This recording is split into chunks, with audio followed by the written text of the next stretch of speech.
مجھے آج بہو اچھی نہیں ملی، جو شکوہ آج تیری ساس کو تیرے ساتھ ہے اور جو تو کہہ رہی ہے، تو ایسا نہ ہو اس انداز سے یہ ایک ایک ادا نوٹ کرتی جا کہ ساس میں کیا کیا کوتاہی ہوتی ہے جس سے بہو اذیت میں ہوتی ہے، یہ نوٹ کرتی رہے. کل تو نے بھی ساس بننا ہے، تو اچھی ساس بن کے دکھانا. اور میں نندوں کو بھی کہتا ہوں، آج تمہیں بھابھی اچھی نہیں ملی، لیکن تم نگاہ میں رکھو کہ کون کون سی غلطیاں ہوتی ہیں جو ہے وہ اذیت کا سامان ہوتی ہیں، اور کل تم نے بھی کسی کی بھابھی بننا ہے اور کسی کے گھر جانا ہے. اتنی خوبصورتی کے ساتھ تم زندگی گزارنا کہ لوگ آشش کریں. تو یہ کیا شکوہ ہے کہ مجھے ساس اچھی نہیں ملی، مجھے جو ہے وہ بھابھی اچھی نہیں ملی. تو اگر یہ تمہارے ساتھ حادثہ ہو گیا ہے تو پھر تم جو ہے وہ کسی اور کے ساتھ یہ حادثہ نہ ہونے دینا، اور یہ کوشش کرنا کہ اچھے انداز سے آگے بڑھو.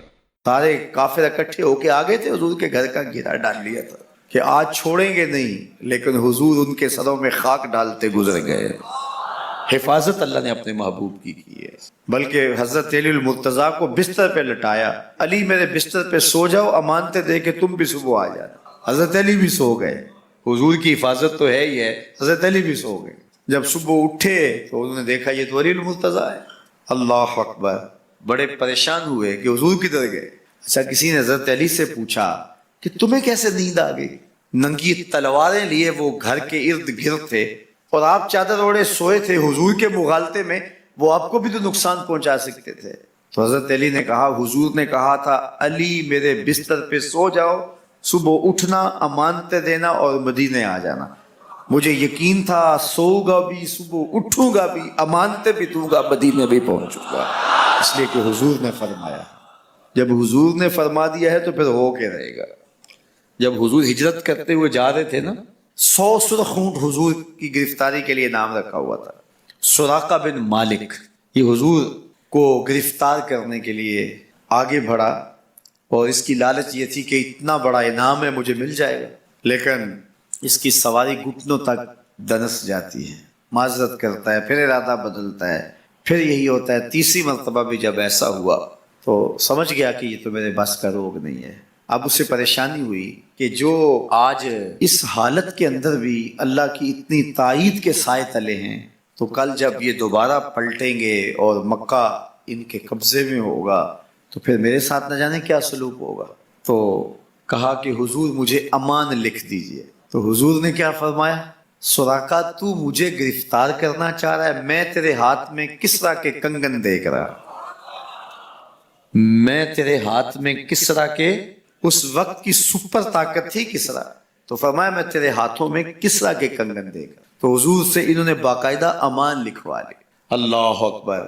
حضرت عمر کا زمانہ ہے، ایک جنگ میں حضرت سراقہ بن مالک بھی تھے، تو کافر قلعہ بند ہو گئے، اور یہ جب ان کے اوپر حملہ آور ہوتے ہیں تو وہ اندر سے پتھر پھینکتے ہیں، فصیل عبور نہیں کی جاتی.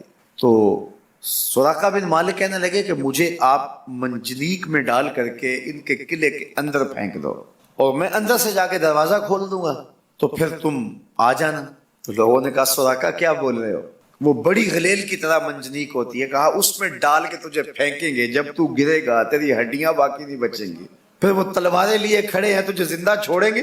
تو حضرت سراقہ نے کہا مجھے کچھ نہیں ہوگا، اس لیے کہ حضور نے کہا تھا تیرے ہاتھوں میں کسرا کے کنگن دیکھ رہا ہوں. ابھی تک کنگن نہیں آئے، جب تک کنگن نہیں آتے موت آ ہی نہیں سکتی ہے. یہ یقین تھا ان کا، یہ اذعان تھا ان کا. تو حضور کی حفاظت اللہ نے اپنے ذمہ کرم پہ لی ہے.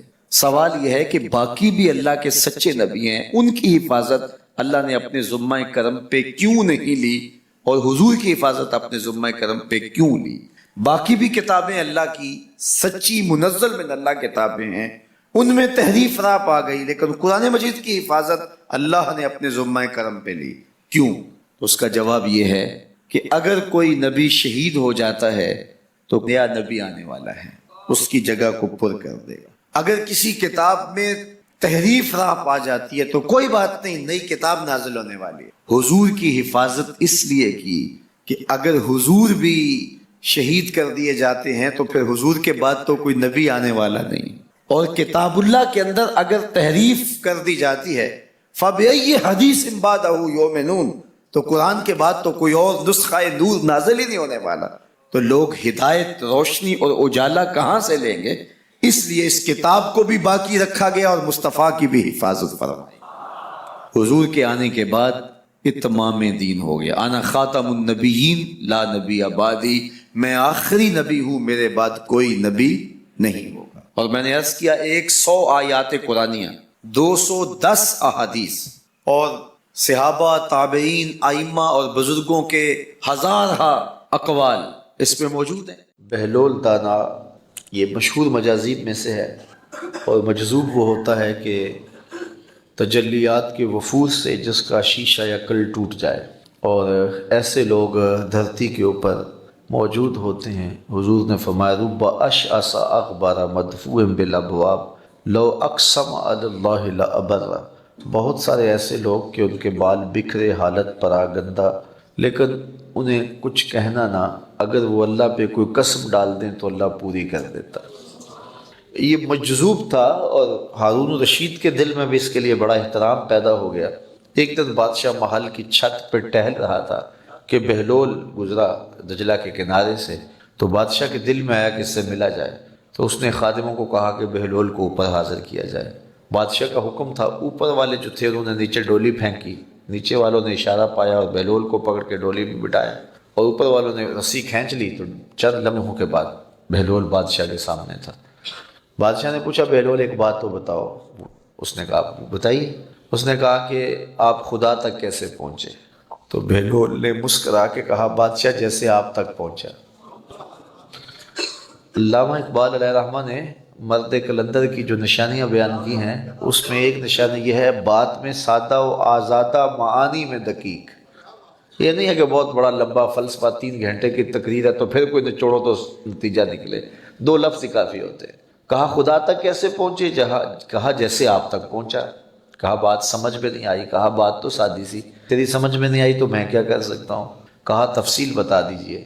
کہا حضرت اگر میں خود آنا چاہتا تو پہلے دیوان خانے میں جاتا، وہاں درخواست دیتا، پھر کئی واسطوں سے ہوتے آپ تک پہنچتے، پھر آپ کی مرضی ہوتی تو ملاقات کا وقت دے دیتے، 3 ماہ کا دیتے، 6 ماہ کا دیتے، سال کا دیتے، پھر وہ وقت آتا جو آپ نے وقت دیا ہوتا۔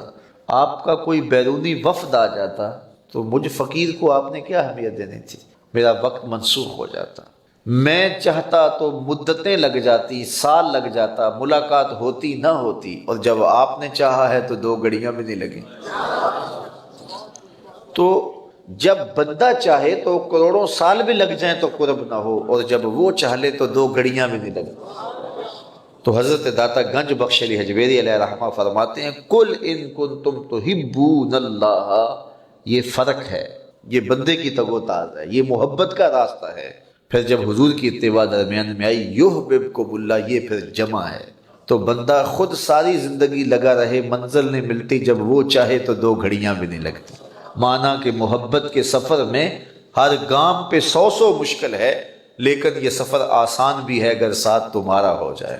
تو کہا کہ اگر تم چاہتے ہو کہ محبوب بنو تو میری اتباع کرو، تو پھر کیا ہوگا؟ تم محب بننے نکلے تھے، وہ تمہیں اپنا محبوب بنا لے۔ تو خدا تک پہنچنے کا راستہ مصطفیٰ کا راستہ ہے، حضور کی اتباع کا راستہ ہے۔ خلاف پیمبر کسے راگزین ہرگز نہ خواہد بمنزل رسید، جو حضور کو چھوڑ کے منزل تک پہنچنے کی کوشش کرے، کبھی سوچا بھی نہ جائے کہ وہ سے منزل نصیب ہو سکتی ہے۔ مپندار سادی کے راہ صفا تواں رفت جز بر پے مصطفیٰ، سادی یہ سوچنا بھی نہ کہ حضور کے بغیر تم خدا تک پہنچ جاؤ گے۔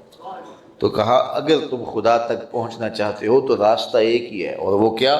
میری اتباع کرو۔ جب میری اتباع کرو گے، تم محب بننے نکلے تھے، وہ تمہیں اپنا محبوب بنا لے گا۔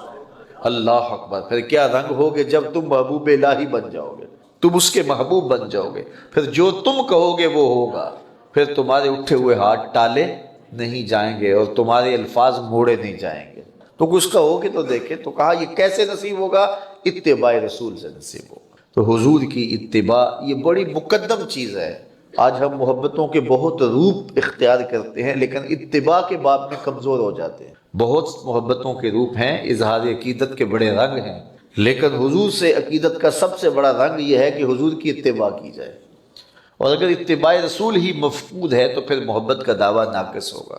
تو ہمیں حب رسول صلی اللہ علیہ وسلم کے لیے اپنے عمل سے گواہی دینا پڑے گی اور اپنے انداز سے بتانا پڑے گا کہ ہم حضور علیہ السلام کے غلام ہیں۔ اس نے قرآن کو کھول کر نہیں دیکھا، راتوں کی تنہائیوں میں اس کی تلاوت نہیں کی، اس کے پیغام کو نہیں سمجھا، تو یہ آنکھیں اس لیے رب نے دی تھی کہ اس سے میرا قرآن پڑھو، تو قیامت کے دن وہ شخص نابینا اٹھایا جائے گا۔ میرے حضور نے ارشاد فرمایا کہ راتوں کی تنہائیوں میں اٹھ اٹھ کے قرآن پڑھا کرو اور قرآن پڑھتے ہوئے رویا کرو۔ پھر کہا فَإِن لَمْ تَبْكُوا فَتَبَاكُوا، اگر رونا نہ آئے تو رونے کی کوشش کیا کرو۔ حضرت داتا گنج بخش علی حجویری سے ایک مرید نے پوچھا حضرت اگر رونے کی کوشش کریں پھر بھی رونا نہ آئے، فرمایا مقدر پہ رویا کرو، اتنے سنگ دل ہو گئے ہو۔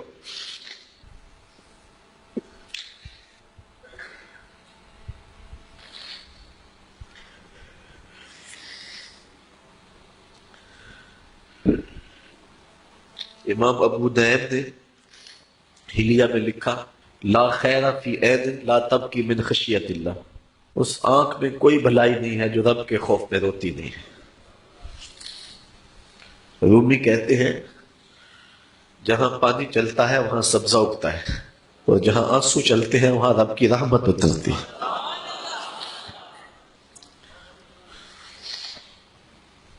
تو کہا راتوں کی تنہائیوں میں اٹھ اٹھ کے قرآن پڑھا کرو، قرآن خود نور دیتا ہے، اس کی تلاوت کیا کرو۔ ایک حدیث ہے جب میں نے پہلی بار پڑھی تھی تو میرے اوپر ایک کپ کپی طاری ہو گئی اور وہ لمحے دوبارہ تو نہیں اس انداز سے مل سکے، لیکن جب بھی میں پڑھتا ہوں ایک حاض ملتا ہے۔ فرمایا قرآن یہ اللہ کی وہ لٹکتی ہوئی رسی ہے جس کا ایک سرا تمہارے ہاتھ میں ہے اور دوسرا سرا تمہارے رب کے ہاتھ میں۔ کرنٹ لگتا ہے کہ یہ وہ قرآن ہے جس کا ایک سرا رب کے ہاتھ میں ہے تو دوسرا سرا تمہارے ہاتھ میں ہے۔ تو کہا قرآن ڈائریکٹ فیض دے گا، قرآن ڈائریکٹ نور دے گا۔ علامہ اقبال نے اپنے ایک ملنے والے کو خط لکھا، کہا ترجمہ نہیں بھی آتا تو پھر بھی تلاوت کرو، خالی تلاوت کرنے والے کے قلب کا تعلق حضور کے دل سے جڑ جاتا ہے۔ سیارہ ڈائجسٹ کا ایک قرآن نمبر چھپا تھا، اس میں ایک شخص کی کہانی لکھی تھی کہ قبر کھودتے اس کی قبر کھل گئی، لوگوں نے دیکھا کہ قبر میں روشنی ہے اور کفن بھی میلا نہیں ہوا، اور وہاں گلاب اگے ہوئے ہیں جس کی خوشبو سے ماحول میں عطر پھیلا ہے۔ تو لوگ اس نشان پہ صاحب قبر کا گھر تلاش کرتے رہے اور اس کی بیوہ سے ملاقات ہو گئی، اگرچہ وہ بہت زیادہ بوڑھی ہو چکی تھی۔ پوچھا تیرے شوہر کا کیا عمل ہے کہ ہم نے اس کی قبر میں روشنی بھی دیکھی ہے اور خوشبوئیں بھی دیکھی؟ اس نے کہا میرا شوہر ایک دیہاتی شخص تھا، مجھے کوئی اس کا ایسا عمل نظر نہیں آتا، ہاں یہ مجھے یاد ہے کہ وہ قرآن مجید تو نہیں پڑھا تھا لیکن اس کتاب سے محبت اسے بڑی تھی، اور صبح جب نماز پڑھنے جاتا تو لوگ قرآن مجید کھول کے بیٹھتے تو اسے بڑا دکھ ہوتا کہ میں بھی قرآن پڑھا ہوتا تو مجھے بھی یہ برکت نصیب ہوتی۔ اب گھر آتا تو اس کے قدم بوجھل ہوتے، گھر آ کے طاق پہ پڑے ہوئے قرآن مجید کے نسخے کو اٹھاتا اور کھولتا اور ایک ایک سطر پہ انگلی رکھتا اور کہتا مالک مجھے نہیں پتا یہ کیا لکھا ہے، لیکن جو لکھا ہے سچ لکھا ہے۔ پھر نیچے آ جاتا، کہتا مالک مجھے نہیں پتا یہ کیا لکھا ہے، میری بدقسمتی کہ مجھے نہیں پتا، لیکن جو لکھا ہے سچ لکھا ہے، تیرا کلام ہے۔ انگلیاں پھیرتا جاتا اور یہ کہتا چلا جاتا یہ بھی حق ہے، یہ بھی حق ہے، یہ بھی حق ہے اور یہ بھی حق ہے۔ تو آج اس کی قبر میں جو اجالے پھیلے ہوئے ہیں تو اس قرآن کی محبت کی وجہ سے ہے۔ اللہ ہم سب کی قبروں میں روشنیاں کرے۔ چونکہ ہماری تحریک قرآن مجید کی تحریک ہے تو اللہ کی کرم نوازیاں ہو جائیں۔ ہم اس کتاب کا حق تو ادا نہیں کر سکتے لیکن نوکری تو اللہ نے ہمیں نصیب کر دی ہے۔ اللہ اس کتاب کی برکتیں ہمیں نصیب کرے۔ یہ میرے اور آپ کے آقا و مولا حضور نبی رحمت صلی اللہ علیہ وآلہ وسلم کی سیرت کا فیض ہے کہ آقا کریم علیہ الصلوۃ والسلام کی خدمت میں جب حاتم طائی کی بیٹی قید ہو کے آتی ہے اور ظاہر ہے وہ کفار کی جانب سے آئی ہے، تو کافرہ تھی، تو حضور علیہ الصلوۃ والسلام نے دیکھا کہ اس کے سر سے چادر اتری ہے، برہنہ سر ہے، تو حضور نے اپنی مزمل والی چادر اتار کے اس کے سر پہ ڈال دی۔ تو کسی نے کہا یہ کافرہ ہے، فرمایا بیٹی تو ہے۔ تو یہ حضور علیہ الصلوۃ والسلام کا طریقہ ہے۔ تو یہ انداز محبت، مخلوق خدا کے ساتھ شفقت، بلکہ بزرگ ایک بات فرمایا کرتے تھے کہ اگر تم چاہتے ہو کہ اللہ کے رسول تم سے پیار کریں تو رسول کریم کی امت سے پیار کیا کرو۔ کسی کے بچے کو میں پیار کروں، اس کی گال سہلاؤں، اس کو محبت کروں، اس کو چوموں، تو لامحالہ طور پہ اس کے والدین کے دل میں میرے لیے بہت جگہ پیدا ہو جائے گی کہ یہ ہمارے بچے سے پیار کرتا ہے۔ تو کسی کے بچوں سے پیار کیا جائے تو والدین پیار کرتے ہیں۔ تو یہ بات سمجھ میں آتی ہے، وہ یہ بات فرمایا کرتے تھے اگر تم چاہو کہ حضور تم سے پیار کریں تو حضور کی امت سے پیار کرو۔ تو دوسری بات یہ فرمایا کرتے تھے کہ حضور کی امت سے پیار کا بہترین روپ یہ ہے کہ حضور کی امت کو جہنم کی آگ سے بچا لیا جائے۔ اور جہنم کی آگ سے امت کیسے بچے گی؟ ان کے عقائد اچھے ہوں، ان کے عمل ستھرے ہوں، وہ اخلاقی اقدار کے حامل ہوں، وہ سوچوں کی پاکیزگی سے مالا مال ہوں، وہ اپنے ہمسایوں کے ساتھ اچھا سلوک کرنے والے ہوں، وہ دوستیوں کے حق کو جانتے ہوں، وہ ہمسائیگیوں کے حقوق اور رشتہ داریوں کے حقوق کو جانتے ہوں۔ تو یہ اگر ان کا رویہ ہوگا تو پھر وہ ایک اچھے مسلمان ہوں گے اور وہ جہنم کی آگ سے بچ جائیں گے۔ تو حضور کی امت سے پیار، اچھا پوری دنیا جو ہے وہ حضور کی امت ہے۔ امت کی دو قسمیں ہیں، ایک امت دعوت ہے، ایک امت اجابت ہے۔ کفار بھی حضور کی امت ہیں، لیکن وہ امت دعوت ہیں، ان کو دعوت دی ہے، انہوں نے قبول نہیں کی، اور جنہوں نے قبول کر لی وہ امت اجابت ہیں۔ تو امت دعوت سے ہمدردی یہ ہے کہ وہ ایمان لے آئیں، اپنے رویے اتنے خوبصورت ان کے لیے رکھے جائیں۔ کچھ اسپیشل کیس ہوتے ہیں وہ الگ بات ہے، لیکن جو عمومی لوگ ہوتے ہیں ان کے لیے رویے آپ کے اتنے اچھے ہوں کہ وہ آپ سے متاثر ہو کر کے اسلام میں داخل ہو جائیں۔ اور ہم بعض اوقات اتنے سخت ہو جاتے ہیں کہ ہم سچے ہیں، لہٰذا ہمیں کوئی کمپرومائز نہیں کرنا چاہیے۔ تو سچائی یہ تو نہیں سکھاتی ہے کہ تم سخت مزاج ہو جاؤ۔ وہ ایک جملہ ہے کہ جو بندہ کھرا ہوتا ہے نا وہ بڑا کڑوا ہوتا ہے، تو کچھ لوگ خام خواہ کڑوے ہو جاتے ہیں کہ ہم سچے ہیں اس لیے ہمیں کڑوا ہونا چاہیے۔ تو اتنا اچھا نہیں ہے کہ بندہ سچا بھی ہو اور میٹھا بھی ہو، سچائی بھی ہو۔ میاں صاحب فرمانے نا کہ باج ادا کلام رسیلے لگدا شیر الونا دودھ اندرجے کھنڈ رلائیے مزہ ہو جاوے دونا۔ بندہ سچا بھی ہو ساتھ میٹھا بھی ہو تو پھر مزہ دوبالا نہیں ہو جائے گا اور بات روح تک نہیں اتر جائے گی۔ ادعو الی سبیل ربک بالحکمت والموعظۃ الحسنہ، کہ اللہ کی طرف بلاؤ حکمت کے ساتھ اور اچھی واز کے ساتھ، اچھی تلقین کے ساتھ لوگوں کو بلاؤ۔ آپ کو یقین بھی ہو کہ یہ شخص میری بات نہیں مانے گا، اپنے لہجے میں پھر بھی تبدیلی نہیں لائیں گے۔ حضرت موسیٰ علیہ السلام کو اللہ تعالیٰ نے بھیجا ہے نا فرعون کی جانب، جس نے اللہ کے برابر اپنے آپ کو کھڑا کر دیا اور کہا کہ میں انا ربکم الاعلی، اور کیا کچھ اس نے دعوے کیے۔ تو حضرت موسیٰ علیہ السلام کو بھیجا۔ حضرت موسیٰ کے سینے میں کوئی خوف بھی موجود نہیں تھا، اللہ کی تائید کا مبارک دست قدرت حضرت موسیٰ علیہ السلام کی پشت پر تھا۔ اور فرعون وہ ہے کہ جو ایمان لانے والا ہی نہیں ہے، لیکن اس کو تبلیغ کرنے کے لیے حضرت موسیٰ کو بھیجا تو ساتھ تلقین کی کہ اے موسیٰ قول لین کے ساتھ، نرم لہجے کے ساتھ اس سے بات کرنی۔